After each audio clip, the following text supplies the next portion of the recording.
Hello friends, welcome to my channel. आज के इस वीडियो में हम लोग आरआरबी एनटीपीसी के एक और प्रीवियस ईयर क्वेश्चन पेपर को आपके साथ डिस्कस करेंगे, वो भी यूथ कंपटीशन टाइम्स की बुक के अकॉर्डिंग। और इसके पहले के वीडियोस में भी हमने आरआरबी एनटीपीसी के प्रीवियस ईयर क्वेश्चन पेपर्स को आपके साथ डिस्कस किया है। अगर अभी तक आपने उन वीडियोस को नहीं देखा है तो उन वीडियोस का लिंक आपको डिस्क्रिप्शन बॉक्स में मिल जाएगा, आप उसे जाके देख सकते हैं। तो बिना देरी किए चलिए आज का ये वीडियो स्टार्ट करते हैं। तो आज के इस वीडियो में हम लोग 29 जनवरी 2021 के क्वेश्चन पेपर में पूछे गए क्वेश्चंस का ही डिस्कशन आपके साथ करेंगे। तो क्वेश्चन नंबर 1 है, यदि दो संख्याओं का योग 30 है और उनका गुणनफल 50 है तो उनके व्युत्क्रमों का योग ज्ञात कीजिए। तो इस क्वेश्चन का सही जवाब है ऑप्शन ए 3/5। फिर क्वेश्चन नंबर 2, मानव इनमें से किसे नहीं पचा सकता है। तो इस क्वेश्चन का सही जवाब है ऑप्शन ए सेल्यूलोज। सेल्यूलोज का पाचन मानव द्वारा नहीं किया जाता है। सेल्यूलोज पेड़ पौधों की कोशिका भित्तियों का प्रमुख अवयव है। हरे पेड़ पौधों में कोशिका भित्तियां सेल्यूलोज की बनी होती हैं और यह एक कार्बनिक यौगिक है जो एक पॉलीमर का रूप ले लेता है। फिर क्वेश्चन नंबर 3, यहाँ पे मैथ्स का एक क्वेश्चन पूछा है और इसका वैल्यू फाइंड आउट करना है। तो इस क्वेश्चन का सही जवाब हो जाएगा ऑप्शन सी 2। फिर क्वेश्चन नंबर 4, क्योटो प्रोटोकॉल एक अंतर्राष्ट्रीय समझौता है जिसका उद्देश्य डैश को कम करना है। तो इस क्वेश्चन का सही जवाब है option B greenhouse gas उत्सर्जन। क्योटो प्रोटोकॉल UNFCCC से जुड़ी एक अंतर्राष्ट्रीय संधि है। इसे ग्लोबल वार्मिंग द्वारा हो रहे जलवायु परिवर्तन को रोकने के लिए अपनाया गया है। क्योटो प्रोटोकॉल को क्योटो, जापान में 11 दिसंबर 1997 ईस्वी को अपनाया गया था तथा 16 फरवरी 2005 ईस्वी को इसे लागू किया गया था। फिर क्वेश्चन नंबर 5, स्यूडोपोडिया डैश पर मौजूद अंगुली जैसी आकृति वाली संरचनाएं हैं। तो इस क्वेश्चन का सही जवाब है option C amoeba. Pseudopodia amoeba पर मौजूद अंगुली जैसी आकृति वाली संरचनाएं हैं। अमीबा में अंगुली के आकार के कूटपादों द्वारा गमन होता है। अमीबा इन कूटपादों की सहायता से किसी भी दिशा में चल सकते हैं। जब अमीबा में नए कूटपाद बनते हैं तो पुराने कूटपाद समाप्त हो जाते हैं और इनका जीव द्रव्य नए कूटपादों में आ जाता है। इस प्रकार अमीबा में गमन कूटपादों द्वारा होता है। फिर question number 6, dash UN charter का स्थापना दिवस है।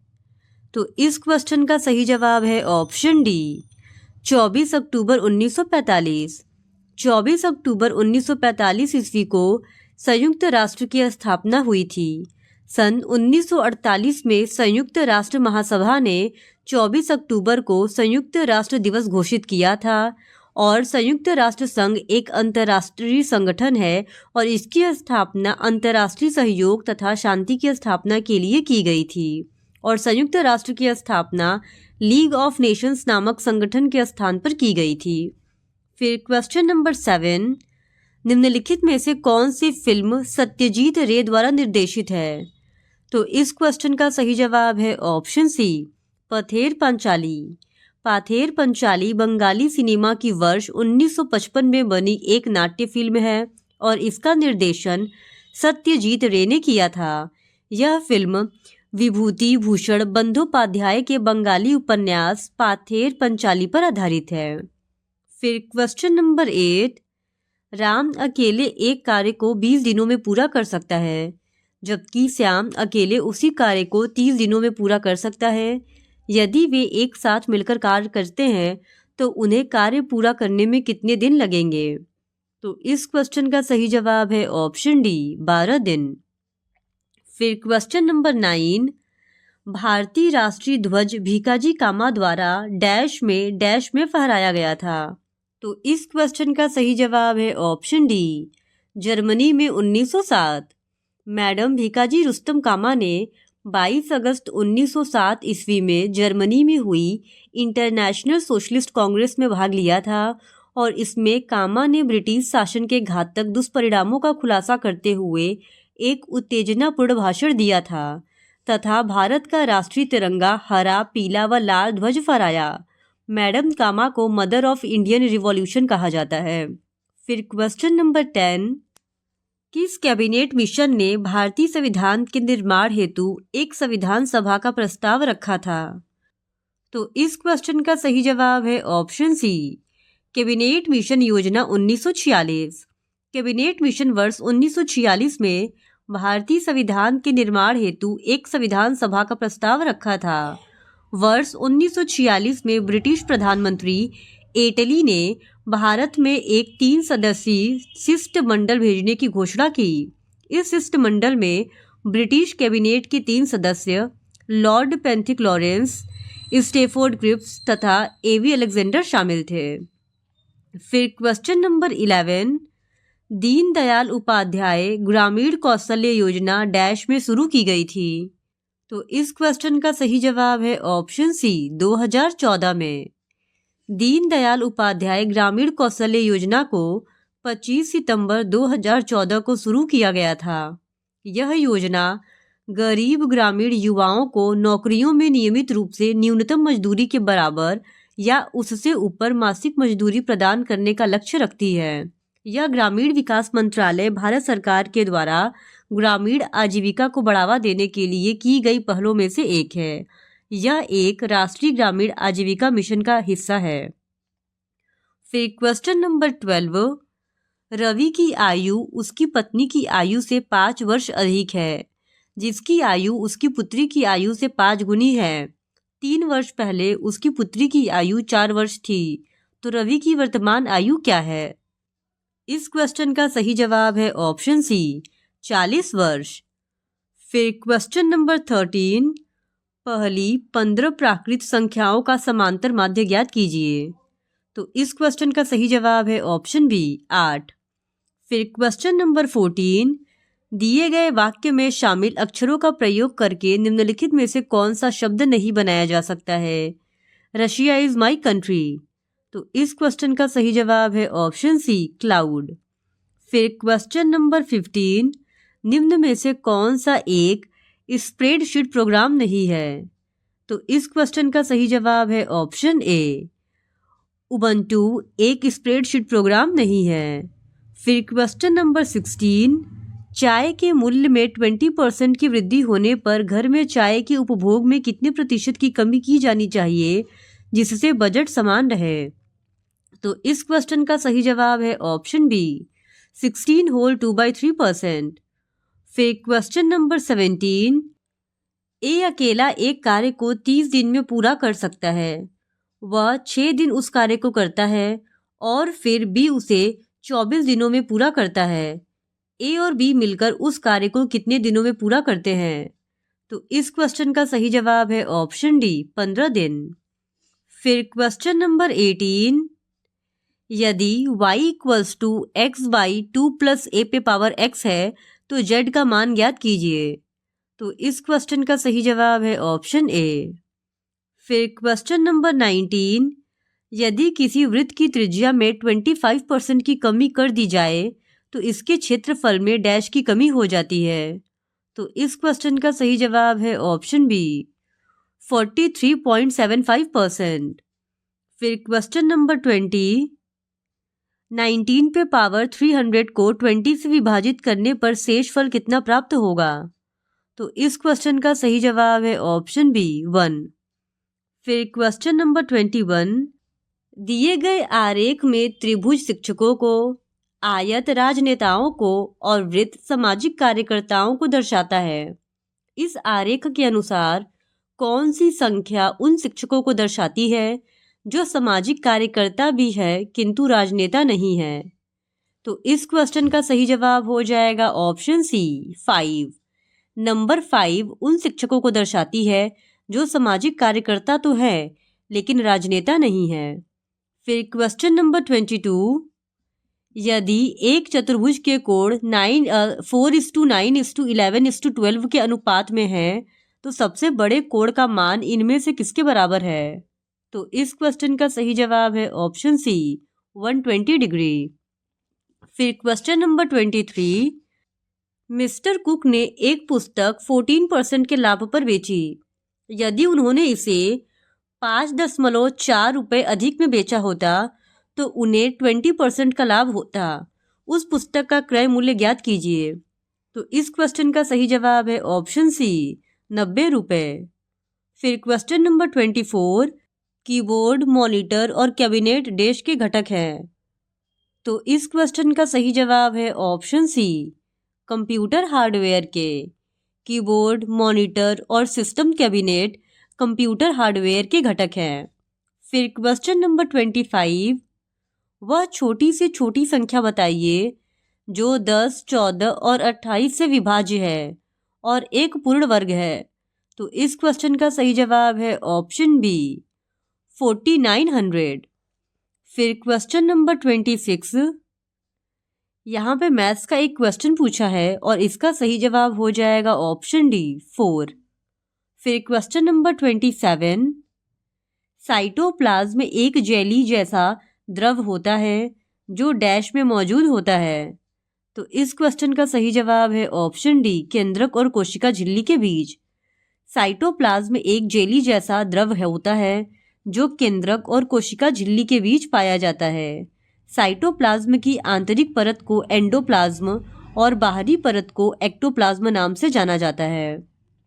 फिर क्वेश्चन नंबर 28, यदि sine x minus y equals to √3/2 और cos x plus y equals to 1/2 है, जहां x और y धनात्मक न्यून कोण है और x is greater than equal to y है, तो x का मान ज्ञात कीजिए। तो इस क्वेश्चन का सही जवाब है ऑप्शन बी, 60 डिग्री। फिर क्वेश्चन नंबर 29, यदि a और b का एलसीएम c है तो उनका HCF ज्ञात कीजिए। तो इस क्वेश्चन का सही जवाब है ऑप्शन डी, AB/C। फिर क्वेश्चन नंबर 30, एक वस्तु को 2400 में बेचने पर 20% का लाभ होता है। उस वस्तु को 2600 में बेचे जाने पर हुआ प्रतिशत लाभ ज्ञात कीजिए। तो इस क्वेश्चन का सही जवाब है ऑप्शन सी, 30%।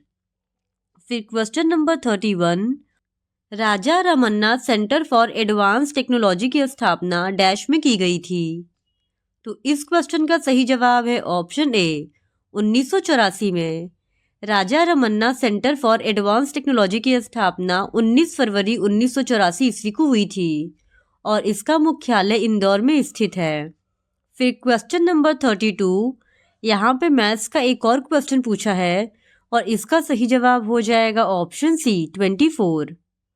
फिर क्वेश्चन नंबर 33, यदि ए का अर्थ माइनस है, बी का अर्थ प्लस है और सी का अर्थ मल्टीप्लाई है, तो 9C5B10A5C12 का मान क्या होगा? तो इस क्वेश्चन का सही जवाब है ऑप्शन बी, -5। फिर क्वेश्चन नंबर 32, इसका सही जवाब है ऑप्शन डी, 14। फिर क्वेश्चन नंबर 35, ओजोन परत के क्षय का मुख्य कारण निम्नलिखित में से क्या है? तो इस क्वेश्चन का सही जवाब है ऑप्शन सी, क्लोरोफ्लोरोकार्बन। ओजोन परत के क्षय का मुख्य कारण क्लोरोफ्लोरोकार्बन यानी कि CFC है। ये spray, aerosol, refrigerator, air conditioner आदि द्वारा निकलती है और ओजोन परत पृथ्वी को सूर्य की हानिकारक अल्ट्रावायलेट किरणों से बचाती है। फिर क्वेश्चन नंबर 36, यदि एक वर्ग की भुजा 3 गुनी कर दी जाती है तो परिणामी वर्ग और मूल वर्ग के क्षेत्रफलों का अनुपात क्या होगा? तो इस क्वेश्चन का सही जवाब है ऑप्शन बी, 9:1। फिर क्वेश्चन नंबर 37, निम्नलिखित में से कौन 2019 में भारत रत्न प्राप्त करने वाले व्यक्तियों में शामिल नहीं है? तो इस क्वेश्चन का सही जवाब है ऑप्शन ए, राजेश्वर आचार्य। वर्ष 2019 में प्रणब मुखर्जी, नानाजी देशमुख और भूपेन हजारिका को भारत रत्न मिला था, जबकि राजेश्वर आचार्य इनमें शामिल नहीं थे। फिर question number 38, great Indian desert Bharat के किस भाग में स्थित है? तो इस क्वेश्चन का सही जवाब है ऑप्शन डी, पश्चिमी हिस्से में। ग्रेट इंडियन डेजर्ट भारत के पश्चिमी क्षेत्र राजस्थान में स्थित है। ग्रेट इंडियन डेजर्ट को थार मरुस्थल के नाम से भी जाना जाता है और थार मरुस्थल का विस्तार भारत और पाकिस्तान में है। फिर क्वेश्चन नंबर 39, एक प्रश्न और 2 कथन दिए गए हैं। बताएं कि कौन से कथन प्रश्न का उत्तर देने के लिए पर्याप्त है। तो यहाँ पर प्रश्न है, एम का पिता कौन है। कथन 1 है, पी और क्यू भाई भाई है। कथन 2 है, क्यू की पत्नी एम की पत्नी की बहन है। तो इस क्वेश्चन का सही जवाब हो जाएगा ऑप्शन डी। कथन 1 और 2 दोनों पर्याप्त नहीं है। फिर क्वेश्चन नंबर 40, उस विकल्प का चयन करें जिसका तीसरे शब्द के साथ वही संबंध है जो दूसरे शब्द का पहले शब्द से है। फुटबॉल, मैदान, टेनिस। तो यहाँ पे जिस प्रकार फुटबॉल का संबंध मैदान से है, उसी प्रकार हमको बताना है कि टेनिस का संबंध दिए गए ऑप्शंस में से किसके साथ है। तो इस क्वेश्चन का सही जवाब हो जाएगा ऑप्शन ए, कोर्ट। जिस प्रकार फुटबॉल मैदान में खेला जाता है, उसी प्रकार से टेनिस कोर्ट में खेला जाता है। फिर क्वेश्चन नंबर 41, दिए गए समीकरण में x का मान ज्ञात कीजिए। यहाँ पे इक्वेशन है √2401 by x equals to x by 6.25। तो इस क्वेश्चन का सही जवाब हो जाएगा ऑप्शन बी, 17.5। फिर क्वेश्चन नंबर 42, भारतीय राष्ट्रीय कांग्रेस की संस्थापना के समय भारत के वायसराय कौन थे। तो इस क्वेश्चन का सही जवाब है ऑप्शन सी, लॉर्ड डफरिन। भारतीय राष्ट्रीय कांग्रेस की स्थापना के समय भारत का वायसराय लॉर्ड डफरिन था। लॉर्ड डफरिन ने कांग्रेस को सूक्ष्मदर्शी अल्पसंख्यक जनता का प्रतिनिधित्व करने वाली संस्था कहकर मजाक उड़ाया था। फिर क्वेश्चन नंबर 43, स्वतंत्रता की पहली चिंगारी किसने प्रज्वलित की, जिसके कारण 1857 के विद्रोह की शुरुआत हुई। तो इस क्वेश्चन का सही जवाब है ऑप्शन सी, मंगल पांडे। 29 मार्च 1857 ईस्वी को 34वीं रेजिमेंट बैरकपुर के मंगल पांडे ने अपने साथियों के साथ विद्रोह के लिए आह्वान किया था। फिर क्वेश्चन नंबर 44, पाचन के बाद प्रोटीन डैश में परिवर्तित हो जाता है। तो इस क्वेश्चन का सही जवाब है ऑप्शन डी, अमीनो अम्ल में। पाचन के पश्चात प्रोटीन अमीनो अम्ल में परिवर्तित हो जाता है।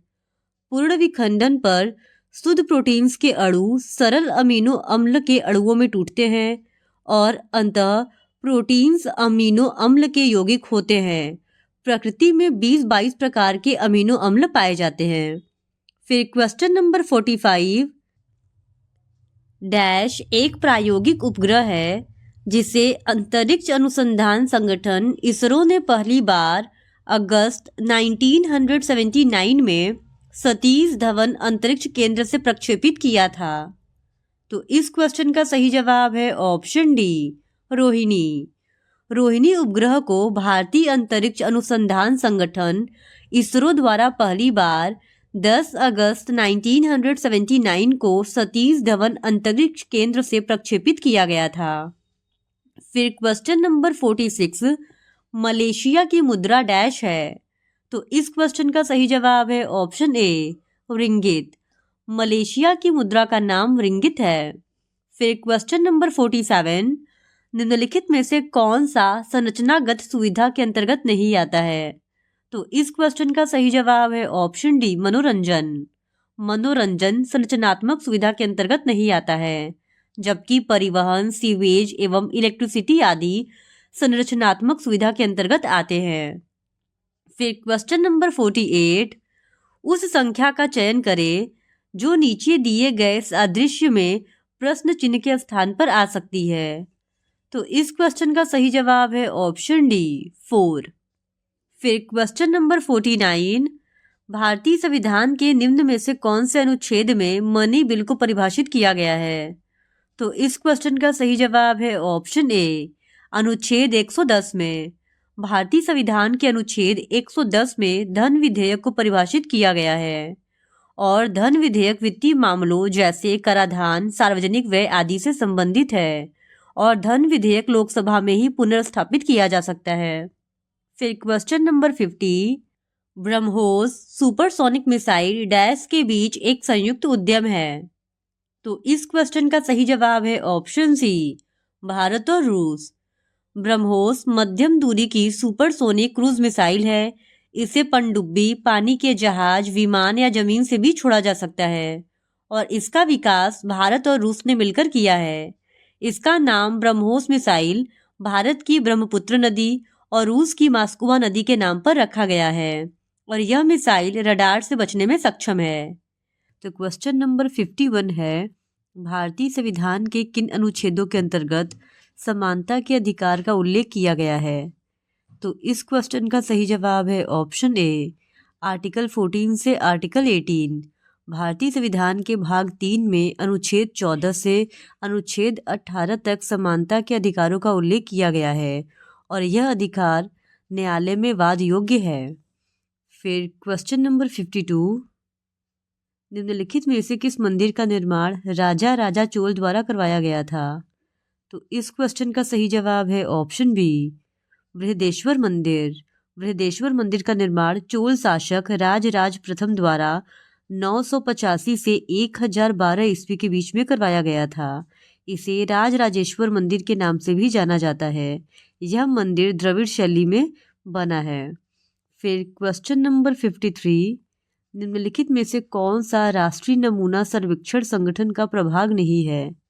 तो इस क्वेश्चन का सही जवाब है ऑप्शन ए, राष्ट्रीय विकास एजेंडा। राष्ट्रीय विकास एजेंडा राष्ट्रीय नमूना सर्वेक्षण संगठन का प्रभाग नहीं है। राष्ट्रीय नमूना सर्वेक्षण के 4 प्रभाग हैं। सबसे पहला प्रभाग है सर्वेक्षण डिजाइन और अनुसंधान प्रभाग, दूसरा है फील्ड कार्य प्रभाग, तीसरा है डेटा संसाधन प्रभाग और चौथा है समन्वय और प्रकाशन प्रभाग। फिर क्वेश्चन नंबर 54, 53736 में 7 के स्थानीय मान और आंकिक मान का योग ज्ञात कीजिए। तो इस क्वेश्चन का सही जवाब है ऑप्शन बी, 707। फिर क्वेश्चन नंबर 55, भारत के योजना आयोग की स्थापना डैश में हुई थी। तो इस क्वेश्चन का सही जवाब है ऑप्शन सी, 1950 में।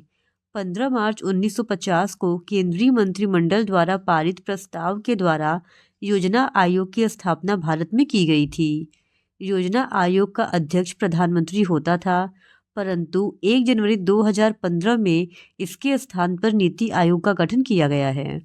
फिर क्वेश्चन नंबर 56, कंप्यूटर शब्दावली में ईपीरोम का पूर्ण रूप क्या है?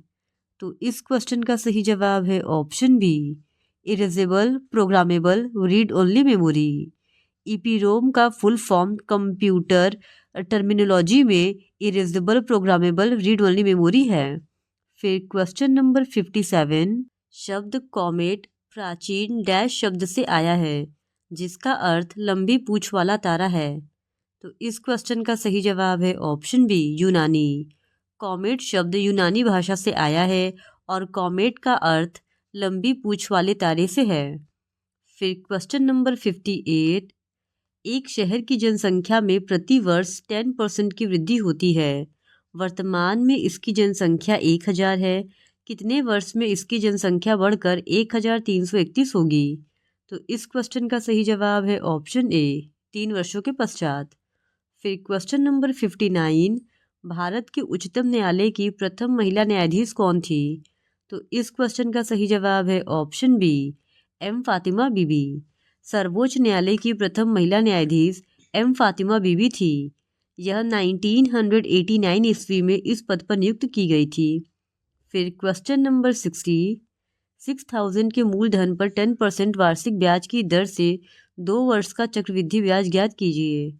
तो इस क्वेश्चन का सही जवाब है ऑप्शन सी, 1260 रुपीज़। फिर क्वेश्चन नंबर 61, उस संख्या की पहचान करें जो नीचे दी गई श्रेणी से संबंधित नहीं है। तो हमको बताना है कि इस सीरीज में कौन सा वो नंबर है जो इस सीरीज से बिलोंग नहीं करता है। तो इस क्वेश्चन का सही जवाब हो जाएगा ऑप्शन ए। फिर क्वेश्चन नंबर 62, निम्नलिखित में से कौन सा टूर्नामेंट हॉकी से संबंधित है? तो इस क्वेश्चन का सही जवाब है option A, Rangaswamy cup. Rangaswamy cup hockey से संबंधित है। यह कप 1928 ईस्वी में शुरू किया गया था। इस कप के द्वारा ओलंपिक के लिए खिलाड़ी चुने जाते हैं और सबसे पहला कप यूनाइटेड प्रोविंस ने जीता था। फिर क्वेश्चन नंबर 63, नीचे सूचीबद्ध किए गए 4 अक्षर समूहों में से 3 किसी तरह से संगत है और एक असंगत है, असंगत का चयन करें। तो इस क्वेश्चन का सही जवाब है ऑप्शन ए, टैलेन। जो ऑप्शन ए का टैलेन वर्ड है ये बाकी तीनों ऑप्शन से अलग है। फिर क्वेश्चन नंबर 64, 5, 6, 7, 8, 9, 2, 1, 4 में 5 का स्थानीय मान क्या है? तो इस क्वेश्चन का सही जवाब है ऑप्शन सी, 5 × 10⁻7। फिर क्वेश्चन नंबर 65, यदि किसी बहुभुज के अंतःकोणों एवं बहिष्कोणों का अंतर 36 डिग्री है तो बहुभुज में भुजाओं की संख्या ज्ञात कीजिए। तो इस क्वेश्चन का सही जवाब है ऑप्शन डी, 5। फिर क्वेश्चन नंबर 66, प्रथम ज्ञानपीठ पुरस्कार विजेता कौन थे?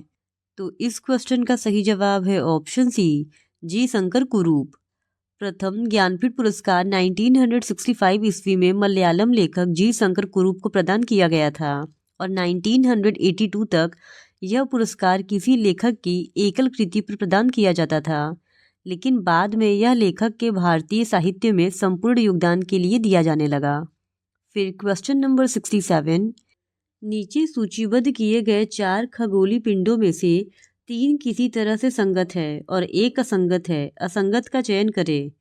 तो इस क्वेश्चन का सही जवाब है ऑप्शन बी, चंद्रमा। बुध, बृहस्पति और शुक्र ये तीनों ही ग्रह है, जबकि चंद्रमा उपग्रह है। इस वजह से चंद्रमा बाकी तीनों ऑप्शन से अलग है। फिर क्वेश्चन नंबर 68, जब क्रय मूल्य 950 है और विक्रय मूल्य 1140 है तो प्रतिशत लाभ ज्ञात कीजिए। तो इस क्वेश्चन का सही जवाब है ऑप्शन ए, 20%। फिर क्वेश्चन नंबर 69, बनारस हिंदू विश्वविद्यालय की स्थापना कब की गई थी? तो इस क्वेश्चन का सही जवाब है ऑप्शन बी, 1916 में। लॉर्ड हार्डिंग द्वितीय के कार्यकाल में पंडित मदन मोहन मालवीय ने 1916 ईस्वी में बनारस हिंदू विश्वविद्यालय की स्थापना की थी। फिर क्वेश्चन नंबर 70, 3.14 पे बार का मान ज्ञात कीजिए। तो इस क्वेश्चन का सही जवाब है ऑप्शन ए, 3 होल 13/19। फिर क्वेश्चन नंबर 71, निम्नलिखित में से कौन सा सुनामी का कारण नहीं है? तो इस क्वेश्चन का सही जवाब है ऑप्शन ए, मृदा अपरदन। मृदा अपरदन सुनामी का कारण नहीं है। फिर क्वेश्चन नंबर 72, गोल कृमि में इनमें से कौन सा तंत्र मौजूद नहीं होता है? तो इस क्वेश्चन का सही जवाब है ऑप्शन सी, श्वसन तंत्र। गोल कृमि में श्वसन तंत्र मौजूद नहीं होता है। इसके अतिरिक्त पाचन तंत्र, प्रजनन तंत्र, उत्सर्जन तंत्र गोल कृमि के भाग हैं। फिर क्वेश्चन नंबर 73, उस संख्या का चयन करें जिसका 5वीं संख्या से वही संबंध है जो चौथी संख्या का तीसरी संख्या से और दूसरी संख्या का पहली संख्या से है। तो इस क्वेश्चन का सही जवाब है ऑप्शन सी, 110। फिर क्वेश्चन नंबर 74, 500 का 50% इक्वल्स टू 2500 का डैश। तो इस क्वेश्चन का सही जवाब है ऑप्शन डी, 10%। फिर question number 75, Sachin 80 kilometre per hour की चाल से कार चलाते हुए एक निश्चित दूरी तय करता है और 50 किलोमीटर पर आवर की चाल से स्कूटर चलाते हुए आरंभ बिंदु पर वापस लौटता है। पूरी यात्रा के दौरान उसकी औसत चाल दशमलव के 2 अंकों तक ज्ञात कीजिए। तो इस क्वेश्चन का सही जवाब है option D, 61.54 kilometre per hour. फिर क्वेश्चन नंबर 76, यदि k = 16 और ρ = 25 है, नेक का मान निम्नलिखित में से किसके बराबर होगा? तो इस क्वेश्चन का सही जवाब है ऑप्शन सी, 75। फिर क्वेश्चन नंबर 77, बी ए का पुत्र है, बी मेरे पुत्र का इकलौता चाचा है, ए का मेरे साथ क्या संबंध है? तो इस क्वेश्चन का सही जवाब है ऑप्शन सी, यानी ए का मेरे साथ पिता का संबंध है। फिर question number 78, Indian civil service में पदभार ग्रहण करने वाले पहले भारतीय कौन थे? तो इस क्वेश्चन का सही जवाब है ऑप्शन सी, Satyendra Nath Tagore. Indian civil service के लिए चुने जाने वाले प्रथम भारतीय सत्येंद्र नाथ टैगोर थे और इनका चयन 1863 में हुआ था। फिर क्वेश्चन नंबर 79, रेडियोधर्मी पदार्थ द्वारा उत्सर्जित होने वाले विकिरण की मात्रा को डैश नामक पारंपरिक इकाई में मापा जाता है। तो इस क्वेश्चन का सही जवाब है ऑप्शन डी, क्यूरी। रेडियोधर्मी पदार्थ द्वारा उत्सर्जित होने वाले विकिरण की मात्रा को क्यूरी नामक इकाई द्वारा मापा जाता है। फिर क्वेश्चन नंबर 80, बहमनी साम्राज्य की स्थापना किसने की थी? तो इस क्वेश्चन का सही जवाब है ऑप्शन ए, अलाउद्दीन बहमन शाह ने। बहमनी साम्राज्य की स्थापना अलाउद्दीन बहमन शाह, जिसका एक और नाम हसन गंगू था, उसके द्वारा की गई थी। फिर क्वेश्चन नंबर 81, 4.17 घंटे को घंटे, मिनट और सेकंड के रूप में किस प्रकार लिखा जाएगा? तो इस क्वेश्चन का सही जवाब है ऑप्शन डी, 4 घंटे 10 मिनट और 12 सेकंड। फिर क्वेश्चन नंबर 82, विश्व प्रसिद्ध छत्तीसगढ़ी लोक गायिका तीजन बाई लोक संगीत की किस विधा की प्रणेता है? तो इस क्वेश्चन का सही जवाब है ऑप्शन ए, पंडवानी। छत्तीसगढ़ी लोक गायिका तीजन बाई लोक संगीत पंडवानी विधा की प्रणेता है। वह पंडवानी लोक गीत नाट्य की पहली महिला कलाकार हैं और इन्हें वर्ष 2003 के कला क्षेत्र में पद्म भूषण से सम्मानित किया गया था। फिर क्वेश्चन नंबर 83, तिब्बती पठार डैश का सबसे अच्छा उदाहरण है? तो इस क्वेश्चन का सही जवाब है ऑप्शन सी, अंतर पर्वतीय पठार का। तिब्बत का पठार अंतर पर्वतीय पठार का सबसे अच्छा उदाहरण है। फिर क्वेश्चन नंबर 84, वह बड़ी से बड़ी संख्या बताइए जिससे 128, 303 और 247 को विभाजित करने पर क्रमशः 4, 7 और 19 शेष बचता है। तो इस क्वेश्चन का सही जवाब है ऑप्शन डी, 4।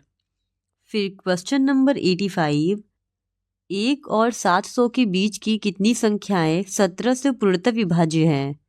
तो इस क्वेश्चन का सही जवाब है ऑप्शन बी, 41। फिर क्वेश्चन नंबर 86, दिए गए पाई चार्ट में यदि 300 खिलाड़ियों द्वारा 5 अलग अलग खेलों का चयन किया गया है तो कितने खिलाड़ियों ने बॉक्सिंग का चयन किया है? तो यहाँ पे एक पाई चार्ट दिया है और इस पाई चार्ट को देखकर बताना है कि कितने खिलाड़ियों ने बॉक्सिंग का चयन किया है। तो इस क्वेश्चन का सही जवाब हो जाएगा ऑप्शन डी, 45। फिर क्वेश्चन नंबर 87, दिए गए पैटर्न का ध्यानपूर्वक अध्ययन करें और उस संख्या का चयन करें जो इसमें प्रश्न चिन्ह के स्थान पर आएगी। तो इस क्वेश्चन का सही जवाब है ऑप्शन डी, 4। फिर क्वेश्चन नंबर 88, दी गई शीट को मोड़कर एक घन बनाया गया है। इस प्रकार बने घन में ए अक्षर वाली सतह के ठीक पीछे वाली सतह पर कौन सा अक्षर होगा? तो यहाँ पे एक घन बनाया गया है और हम लोगों को बताना है कि ए के जस्ट पीछे वाली सतह पर कौन सा अक्षर होगा। तो इस क्वेश्चन का सही जवाब हो जाएगा ऑप्शन डी, सी। फिर क्वेश्चन नंबर 89, दिया गया आरेख दो कॉर्पोरेट निकायों ए और बी द्वारा वर्ष 2015 से 2018 तक अर्जित प्रतिशत लाभ को दर्शाता है। यदि ए का व्यय 60 लाख था तो 2018 में ए की आय कितनी थी? तो इस क्वेश्चन का सही जवाब हो जाएगा ऑप्शन सी, 99 लाख। फिर क्वेश्चन नंबर 90, दिए गए विकल्पों में से उस संख्या की पहचान करें जो नीचे दी गई श्रेणी से संबंधित नहीं है। तो इस क्वेश्चन का सही जवाब है ऑप्शन बी, 33। फिर क्वेश्चन नंबर 91, नीचे सूचीबद्ध किए गए 4 खेलों में से 3 किसी तरह से संगत है और एक असंगत है, असंगत का चयन करें। तो इस क्वेश्चन का सही जवाब है option C, badminton. Hammer throw, discus throw तथा शॉटपुट, ये तीनों खेल सीधे हाथ से फेंक कर खेले जाते हैं, जबकि बैडमिंटन खेल में बैडमिंटन को हिट किया जाता है, न कि फेंका जाता है। फिर क्वेश्चन नंबर 92, उस विकल्प का चयन करें जिसका तीसरे पैटर्न से वही संबंध है जो दूसरे पैटर्न का पहले पैटर्न से है। तो इस क्वेश्चन का सही जवाब है ऑप्शन बी, यानी ऑप्शन बी का जो डायग्राम है उसका वही संबंध तीसरे पैटर्न के साथ है जो दूसरे पैटर्न का पहले पैटर्न से है। फिर क्वेश्चन नंबर 93, नीचे दी गई 4 संख्याओं में से 3 किसी प्रकार से संगत है और एक असंगत है। असंगत संख्या का चयन कीजिए। तो इस क्वेश्चन का सही जवाब है ऑप्शन सी 413। फिर क्वेश्चन नंबर 94, उस संख्या का चयन करें जो नीचे दी गई श्रेणी में प्रश्न चिन्ह के स्थान पर आ सकती है। तो इस क्वेश्चन का सही जवाब है ऑप्शन सी 46,656। फिर क्वेश्चन नंबर 95, यदि 14 + 13 × 3 = 81 है तो 17 + 16 × 2 का मान ज्ञात कीजिए। तो इस क्वेश्चन का सही जवाब है ऑप्शन डी 66।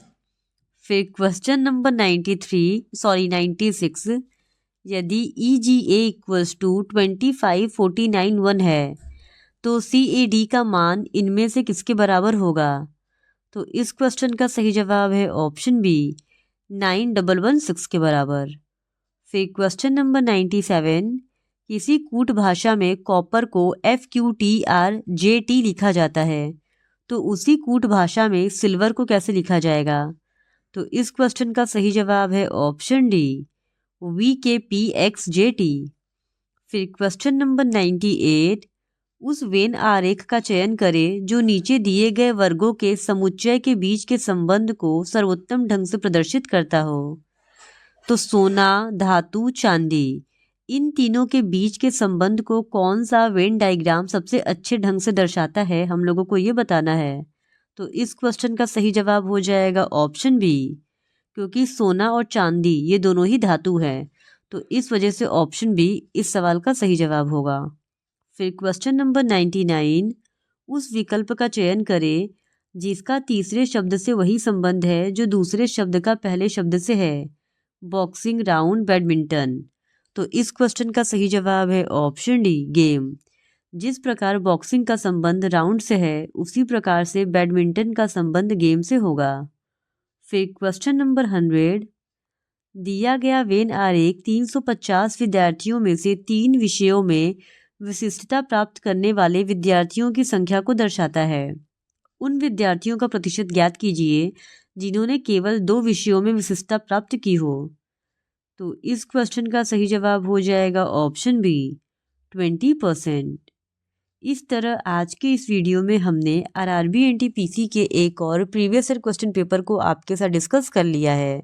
और अगर आप RRB NTPC के इसी तरह और भी प्रीवियस ईयर क्वेश्चन पेपर्स को देखना चाहते हैं तो please do subscribe to my channel and like this video. Thank you very much.